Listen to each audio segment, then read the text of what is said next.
মেয়েদের নাকি একই অঙ্গে বহু রূপ, আর তেমনি নানান ধরনের রূপ এবং বৈচিত্র্য তুলে ধরার চেষ্টা করেছি আমরা তিনজন লেখিকা আমাদের এই নতুন সিরিজ অন্য নারীর গল্পে। গল্পের প্রধান চরিত্রে থাকছেন এক বা একাধিক এমনই বহু বর্ণের, ঠিকই ধরেছেন, নারী। এই বিভাগের আমাদের আজকের গল্প কেমন আজকের দিন। গল্প রচনা এবং গল্প পাঠে রয়েছি আমি পারিজাত। অভিনয়ে রয়েছেন মিতালি ও শ্রাবণী। তাহলে শুরু করা যাক আমাদের আজকের গল্প কেমন আজকের দিন।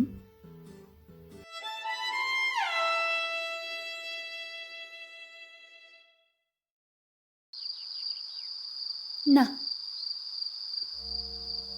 আসতে চাইনি পলাশী। দিনটা কেমন যেন ভালো নয় আজ, কিন্তু কি এক অমোঘ টানেই চলেই এসেছিল শেষ পর্যন্ত সে উত্তর কলকাতার এই প্রত্যন্ত অঞ্চলে। আজ পুরনো সব বিশাল বিশাল বাড়ি, যেখানে নুয়ে পড়েছে চারিদিকে তাদের নিজেদেরই বয়সের ভারে। দিকে দিকে উঁকি মারছে প্রবীণ সব অশ্বত্থ গাছ। কোনো মানুষ চলাচল নেই এই রাস্তায়। রাত 8টাতেই সব দোকানপাটও বন্ধ। আসলে কাজটাই পলাশীর এমন অদ্ভুত যে যখন তখন যেখানে সেখানে যেতেই হয় তাকে। অবশ্য সাংবাদিকতা পলাশীর প্রথম পছন্দ কোনোদিনই ছিল না। বাবার চেনা এক বন্ধু, উনি মধুবন পত্রিকার কর্ণধার। বরাবরই লেখালেখির প্রতি পলাশীর ঝোঁক ছিল দেখে গ্রাজুয়েশনের পর সেই গগন কাকুই এই পত্রিকায় ইন্টার্নশিপের পথ বাতলে দেন। তা নয় নয় করে 2 মাস হয়েও গেছে এসবের। এখন এই কাজটা বেশ উপভোগী করে পলাশী। কেমন একটা রোমাঞ্চকর ভ্রুক্ষেপহীন জীবন। রোজকার 10টা 5টা চাকরি নয়, প্রতিদিনই নতুন নতুন সব স্টোরি, বিভিন্ন নামি দামি ব্যক্তিত্বের সংস্পর্শে আসা। হ্যাঁ, দেখা যাক। আপাতত এই পথেই ব্রতী আমাদের পলাশী। মাঝে মাঝেই তার কেমন জানি মনে হয় তার নামটার মধ্যেই কোথায় যেন একটা যুদ্ধ যুদ্ধ গন্ধ আছে।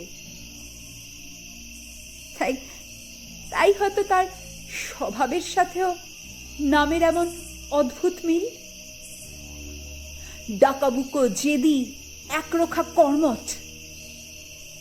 ভয় না, সে খুব একটা পায় না কোনো দিনই। কিন্তু ভয় না করলেও এই পাড়াটা এসে কেন কে জানে একটু অস্বস্তি হচ্ছে পলাশীর।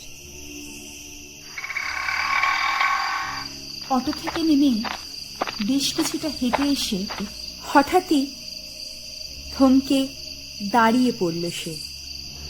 42-এর 1।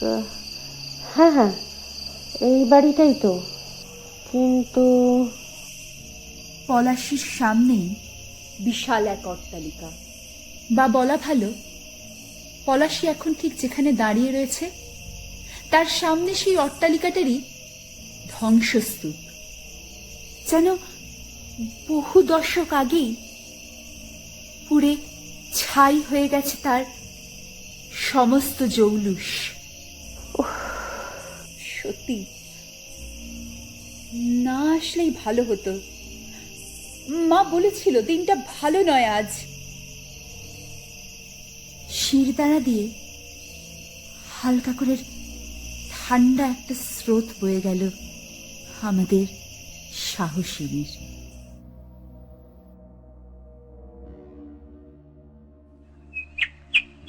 এই তো বিকেল অব্দি আজ বাড়িতেই ছিল সে।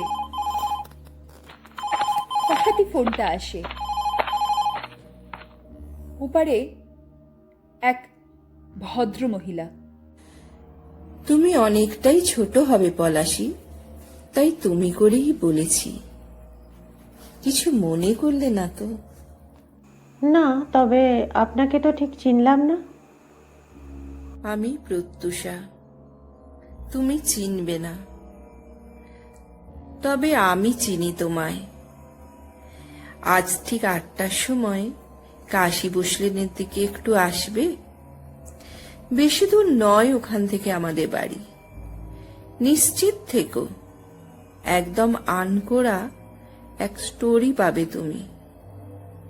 অবশ্য তুমি যদি রাজি থাকো। স্টোরি? কিসের ওপর? চিন্তা নেই, এমন স্টোরি যা মধুবন কেন আনন্দবাজারও লুফে নেবে। অ্যাড্রেসটা লিখে নাও, বাকি সবই আসলে জানতে পারবে। সাংবাদিকতার এই পথে সবে 2 মাস বয়স হয়েছে তার। এখনো কোনো ইনফর্মার চেনও তৈরি করতে পারেনি পলাশী। খটকা লাগে তার। আচ্ছা, কে প্রত্যুষা? কি মতলব তার? কেন তাকেই বা ডাকছেন তিনি? এত তাবর তাবর সাংবাদিককে ছেড়ে হঠাৎ পলাশীকেই কেন প্রয়োজন তার?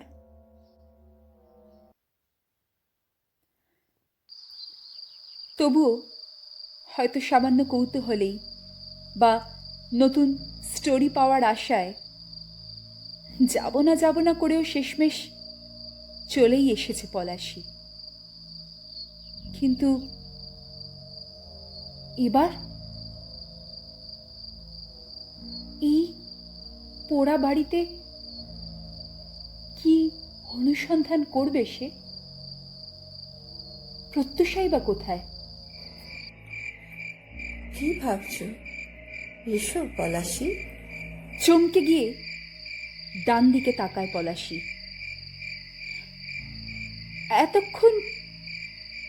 এতক্ষণ সে খেয়ালই করেনি এই পোড়া বাড়ির এক পাশেই ছোট্ট একটা বাংলো মতো, বলা যেতে পারে এই বিশাল বাড়িটারই আউট হাউস। জীর্ণ হলেও এখনো বেশ শক্তপোক্তই আছে সেটি। এক লম্বা চওড়া ভদ্রমহিলা সেই বাড়ির দরজার সামনেই দাঁড়িয়ে। ইনি কি তাহলে প্রত্যুষা? এগিয়ে যায় পলাশী, সন্দিগ্ধ দৃষ্টি। আপনারই কোনো স্টোরি ছিল বলবার? হাসেন প্রত্যুষা। সবই কি দরজায় দাঁড়িয়ে হয়? এসো, বসো। চা খাও তো? এপাড়ার তেলে ভাজা খুব বিখ্যাত, আনিয়ে দেবো? ভদ্রমহিলা মিষ্টভাষী। ফর্সা গোল মুখে ঝলঝল করছে লাল টিপ, সিঁদুরের, ঠিক যেন দুর্গা প্রতিমা। একটু অপ্রস্তুতি হয়ে পড়ে পলাশী। এনাকে সত্যি ভয় পাওয়াটা তার বাড়াবাড়ি হয়ে গেছে। ভেতরে ঢোকেন প্রত্যুষা, সঙ্গে সঙ্গে পলাশীও। দরজা বন্ধ হয়ে যায় বাড়ির। ঘরের ঠিক মধ্যিখানে সাবেককালের বেশ বড়সড়ই একখানা আরাম কেদারা। সাবেকিয়ানার সাথে তাল মিলিয়ে হালকা সুরে বাজছে কোনো মন কেমনই রাগ তানপুরায়। সারাদিনের এত ক্লান্তি আর ব্যস্ততার পর অবশেষে গা এলিয়ে বসার সামান্য সুযোগ হয় তার। হাত পাটা সামান্য ছড়িয়ে দেয় সে আরামকে দাঁড়ায়। মোবাইল রেকর্ডারটা অন করে নেয়। হ্যাঁ ম্যাডাম, বলুন আপনার স্টোরি। আরাম কেদারাটার ঠিক সামনেই রাখা বিশাল বড় মেহগনি কাঠের টেবিলটার উপর ইতিমধ্যেই চা এবং সামান্য শান্ত জলখাবারের ব্যবস্থা করে রেখেছিলেন প্রত্যুষা। চায়ের কাপটা এবার হাতে তুলে নিয়ে সামান্য চুমুক দিলেন তিনি।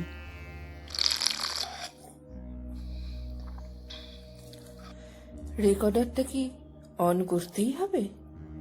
নোটস নিলে হয় না? আমি আবার এসবে ঠিক স্বচ্ছন্দ নই। আসলে আমি নতুন তো এই ফিল্ডে, রেকর্ডেড প্রুফ না থাকলে হয়তো আপনার স্টোরিটা ছাপানোই মুশকিল হয়ে পড়বে। কোনো অথেন্টিকেশন তো নেই। বেশ, শোনো। এই যে বিশাল রাজবাড়িটি দেখছো, একসময় এর জাঁকজমক দেখানোর মতো ছিল। সেপাই, শান্ত্রী, প্রধান ফটক, অন্দরমহল। এই অন্দরমহল জায়গাটি তবে যত নষ্টের গোড়া। দিন রাত সেখানে নানা রকমের শোষণ নিপীড়ন চলত। বুঝতেই পারছো, এ বাড়ির মেয়েদেরও অনেক কিছুই সহ্য করতে হয়েছে। কেচ্ছা কেলেঙ্কারিটাও কম ছিল না। বোর হচ্ছ না তো পলাশী? না না, বেশ তো, কিন্তু গল্পটা এখনো ঠিক ধরতে পারিনি। বলছি এই বাড়ির এখনকার উত্তরাধিকারী সমরেন্দ্র। তোমরা অবশ্য অন্য নামে চেনো ওনাকে। আমি চিনি, কে বলুন তো? হাসেন প্রত্যুষা। নামটা না হয় অফ রেকর্ড বলা যাবে। আগে ঘটনাটা শোনো। সমরেন্দ্র বিবাহিত। 20 বছর বয়সে তিনি বিয়ে করেন। লক্ষ্মী প্রতিমার মতো বউ এলেন ঘরে। দুটো সন্তান, ভরা সংসার, কিন্তু সমরেন্দ্র অখুশি। কি করবেন বলো? এ বাড়ির রক্তই তো বইছে ওনার শরীরে। তার চরিত্র তো গঙ্গাজল স্নাত বলা যায় না। ওই অন্দরমহলেই তিনি বেশ্যা এনে ঢোকালেন। বড় বউ মুখ বুজে সব সহ্য করলেন, কিছু বললেন না। দৌড় বন্ধ করে ছেলে মেয়ে নিয়ে আলাদা সংসার পাতলেন তিনি। কিন্তু বিধি বাম।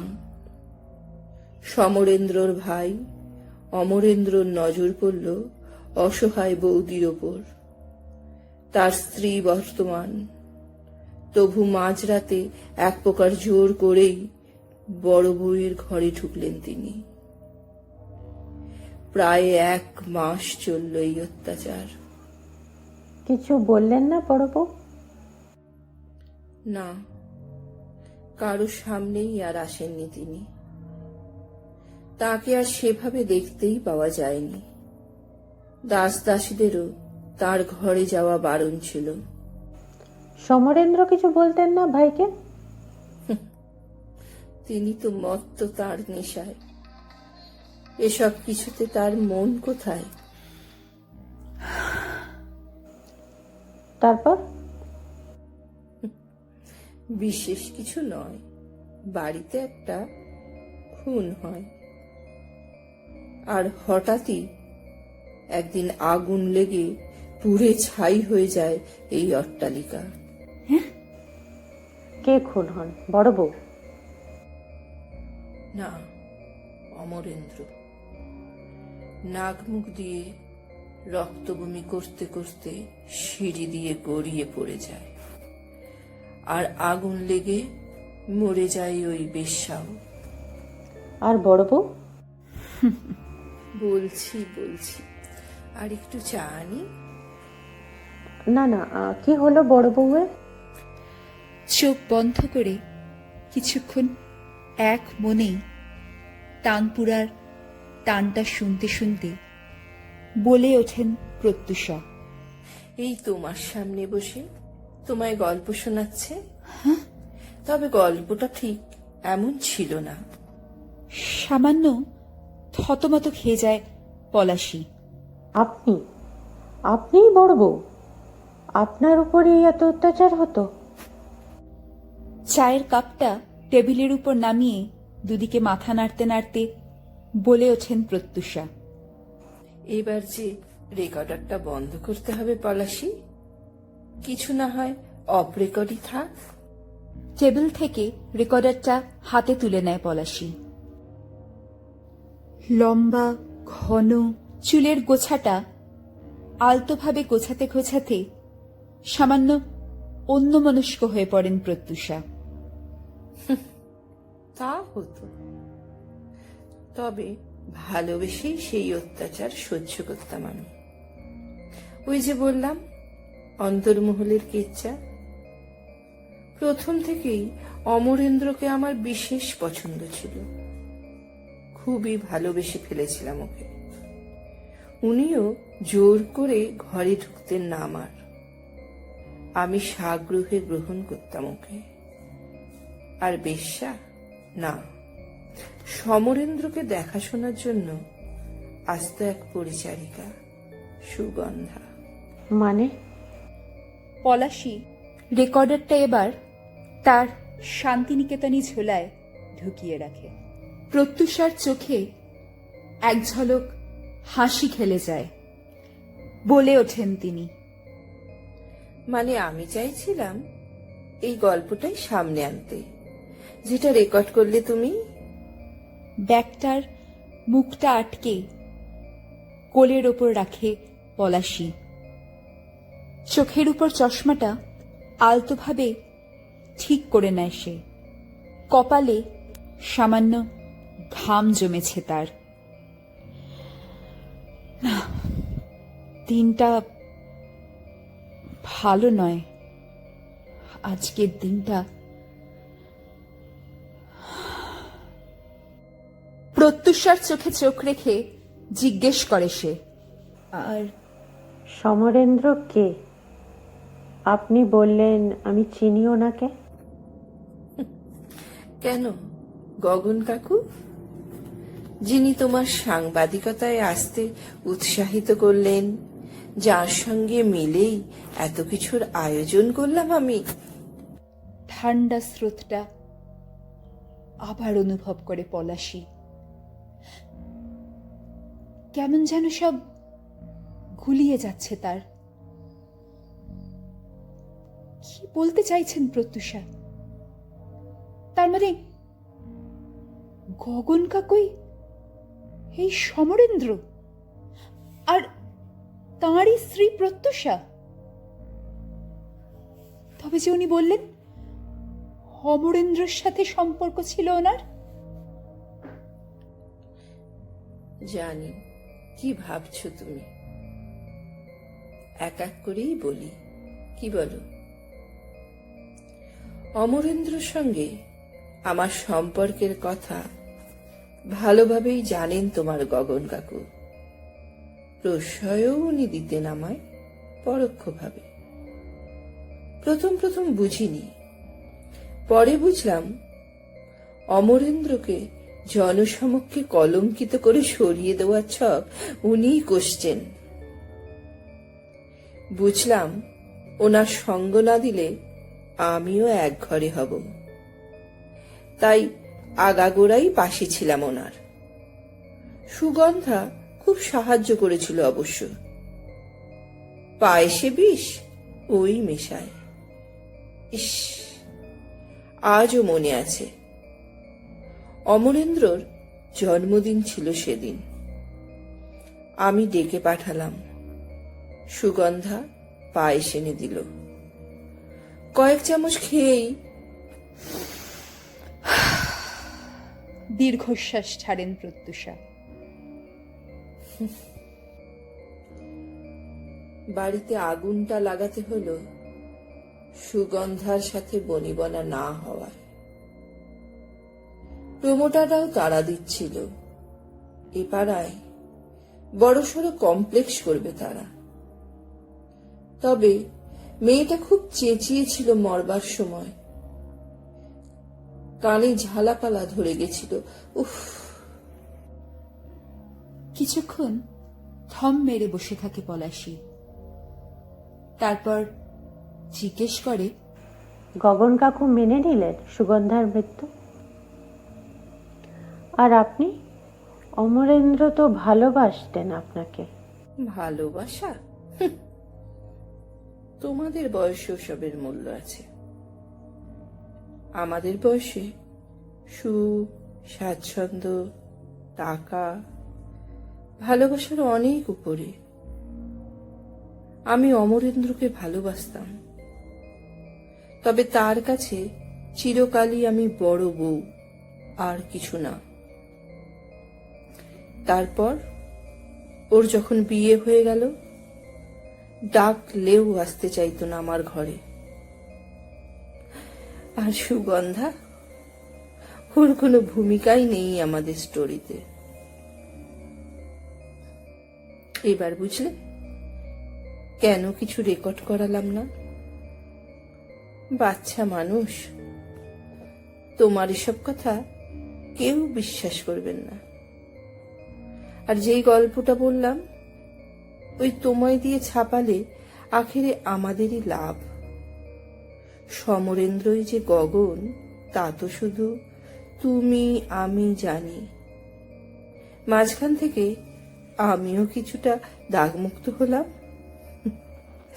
অসহায় অবলা নারী। অট্টহাস্য করে ওঠেন প্রত্যুষা, আর পুরো ব্যাপারটা পরিষ্কার হয়ে যায় পলাশীর কাছে। না, সুগন্ধাকে খুন করা বা এই বাড়ি পুড়িয়ে দেওয়ার কোনো উদ্দেশ্যই সমরেন্দ্র বা বড় বউয়ের ছিল না। নেহাতি ভাগ্যদোষে তাদের কাজে বাধা পড়ায় এই বিপত্তিকে বরণ করে নিতে হয়েছিল তাদের, যার ফলেই হয়তো এই বাড়ি নিয়ে এখনো কেস চাপাটি চলছে আদালতে। আর দুর্ভাগ্যবশত তাই বর বউয়ের মনস্কামনা পূর্ণ হয়নি।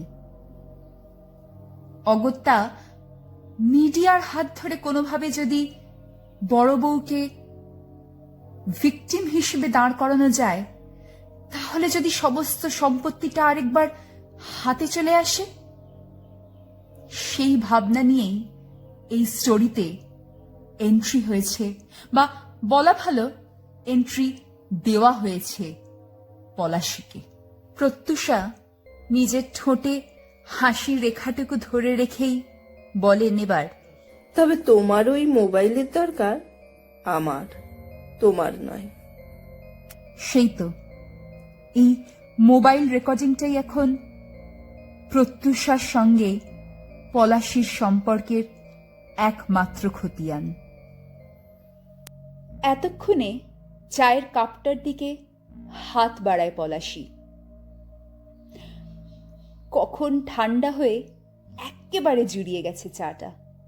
চায় চিনি নেওয়ার নাম করে চায়ের কাপে চামচ দিয়ে সামান্য জোরেই একটু আওয়াজ করে সে। তারপর দাঁত দিয়ে নিচের ঠোঁটটা একটু কামড়ে ধরে তাকায় প্রত্যুষার দিকে। কিছুক্ষণ আগেই গগন কাকুকে মৃত্যুর কোলে ঠেলে দিয়ে এসেছি আমি। এই স্টোরির আর কোনো প্রয়োজন নেই ওনার এখন।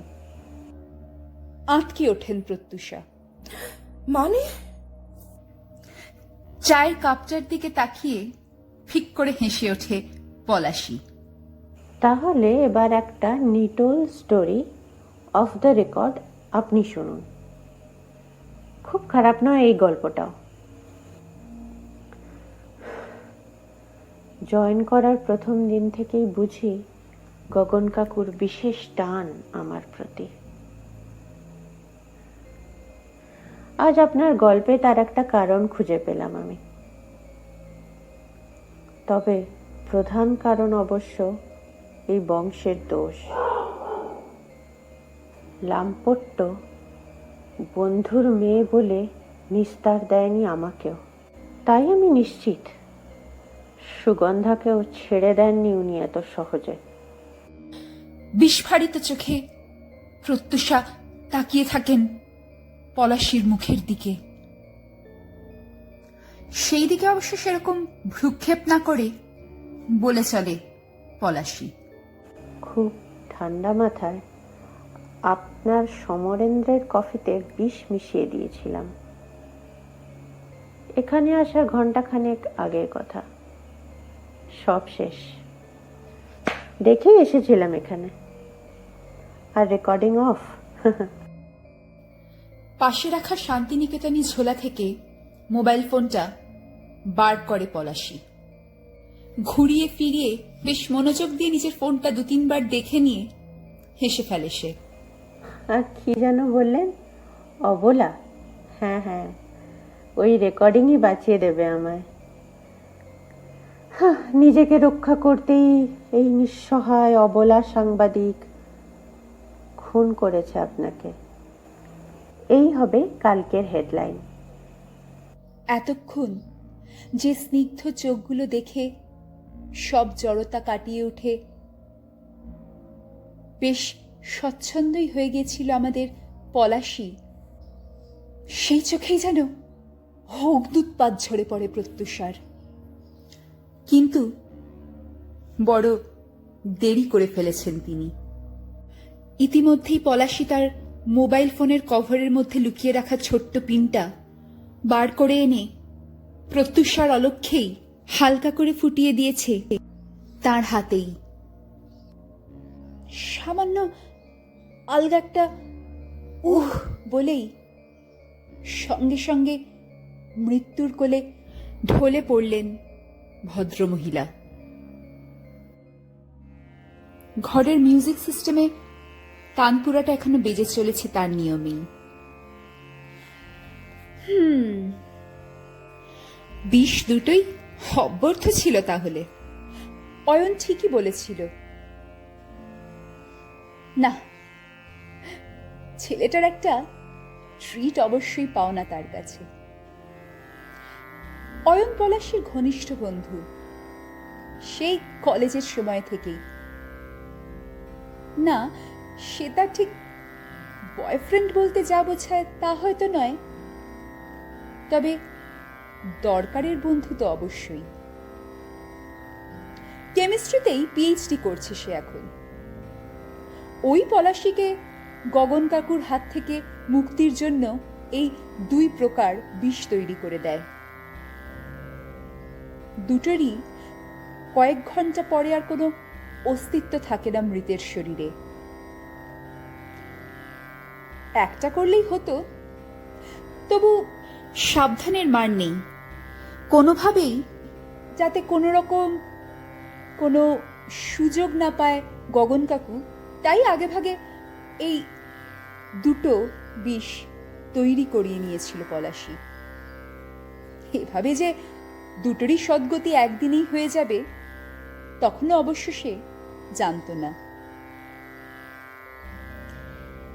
আর যদি অয়নের কথা ভুল প্রমাণিত হয়, এই 2 মৃত্যুই অস্বাভাবিক বলে প্রমাণও হয়ে যায়, তখনকার জন্যে রেকর্ডিংটা তো রইলই। না, সে রেকর্ডারটা বন্ধ করেনি আগে।